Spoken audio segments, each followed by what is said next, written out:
कार्तिक पूर्णिमा की सभी को ढेर सारी शुभकामनाएं। Hi guys, welcome back to my channel. मैं सुजाता जौहरी आप लोगों का अपने यूट्यूब चैनल पे स्वागत करती हूँ।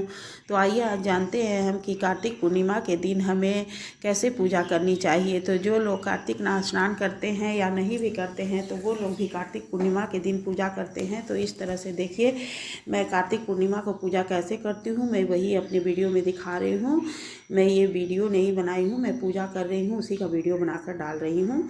तो इस तरह से हमें कार्तिक के दिन पूजा करनी चाहिए। मैं 30 दिन भगवान को यदि भोग आप नहीं लगाने पाते हैं तो इस तरह से कार्तिक पूर्णिमा के दिन आप 30 दिन के बराबर का भोग लगा दीजिए। तो मैं कार्तिक पूर्णिमा के दिन 108 पेड़े बनाती हूँ और मैं 30 पेड़े 30 दिन का विष्णु भगवान को, 30 पेड़ा 30 दिन का कृष्ण लड्डू गोपाल जी को और 30 दिन का तुलसी जी को ये मैं भोग अर्पित करती हूँ। आप लोग को भी ऐसे करना हो तो ऐसे कर सकते हैं। और यदि आप प्रतिदिन भोग लगा देते हैं तो फिर कोई ज़रूरत नहीं है। मैं अगर किसी दिन छूट जाता है, इसी वजह से हम कार्तिक पूर्णिमा के दिन ये 30 पेड़े बनाकर 30 पेड़े बना करके मैं लड्डू गोपाल जी को, विष्णु भगवान को और तुलसी माता को 3 जगह ये अर्पित करती हूँ। तो आइए देखते हैं कि कार्तिक पूर्णिमा के दिन हमें तुलसी जी की पूजा, लड्डू गोपाल की पूजा और विष्णु भगवान की पूजा कैसे करना है। तो यदि आपके घर में शालिग्राम है तो शालिग्राम जी से ही तुलसी विवाह करवाते हैं, और यदि नहीं है तो फिर लड्डू गोपाल जी से या तो फिर विष्णु भगवान का फ़ोटो से करवाते हैं। तो मैं तो शालिग्राम जी से करवाई हूँ। तो ये देखिए, तुलसी जी का पूजा कार्तिक पूर्णिमा के दिन हमें कैसे करना है। तो हमें शालिग्राम जी को, तुलसी माता को इस तरह से रख लेना है। उसके बाद हमें पहले आचमनी करा देना है। गणेश जी का पूजन मैं अंदर मंदिर में पहले कर चुकी हूँ और इस तरह से हमें भगवान को पूजा कर देना। पूजा करने के बाद से हमें चंदन लगाना है।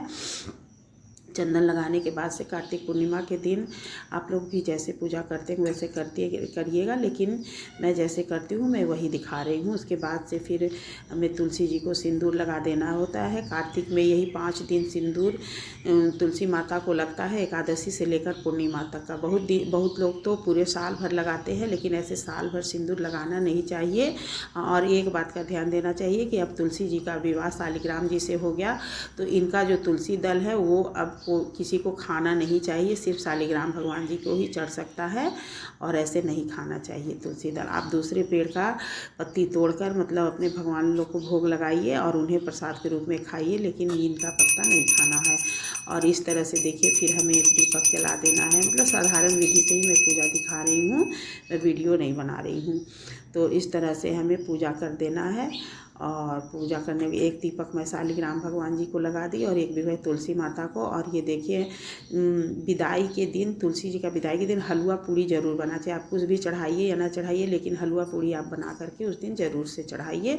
हलवा पूड़ी बनाने में कोई मेहनत नहीं है। तो इस तरह से हलवा पूड़ी और पेड़ा का मैं भोग लगाती हूँ भगवान को, और इस तरह से हमें भोग लगा देना है। उसके बाद से हमें भगवान जी से क्षमा मांग लेनी है कि हे भगवान, कार्तिक के महीने में हमसे जो भी भूल चूक होगा उसको अपना दान बालक समझ के क्षमा करिएगा। और फिर हमें इस दिन हवन करना ज़रूरी होता है। तो इस तरह से हमें हवन कर देना है।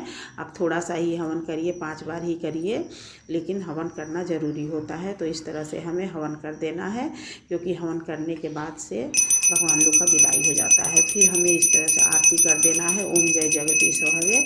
तो मैं वहीं पे रख करके वीडियो नहीं बनाई हूँ। मैं हमारे भगवान मंदिर में जहाँ है मैं वहीं पूजा करके और वहीं पे आरती कर दी हूँ। तो तुलसी जी का भी बाहर आरती की हूँ, ओम जय जगदीश हरे, और अंदर लड्डू गोपाल जी को और विष्णु भगवान जी को भी आरती कर दी। आरती करने के बाद से हमें इस तरह से कम 11 बार फेरी दे लेना चाहिए तुलसी जी का। और यदि आप 11 बार नहीं देने पाती हैं तो 1 बार दे दीजिए, लेकिन इस तरह से देना चाहिए। हमारा गला थोड़ा सा बैठा हुआ है, इसलिए आवाज़, क्योंकि तबीयत गड़बड़ चल रहा है इस समय, सर्दी खांसी हो गया है। तो प्लीज़ आप लोग जो भी मेरे चैनल को देख रहे होंगे, लाइक एवं सब्सक्राइब कर दीजिएगा, बेल आइकन बटन पे प्रेस कर दीजिएगा। और हमारे वीडियो में अगर कोई गलती होगा तो आप कमेंट में हमें ज़रूर से ज़रूर लिखिएगा।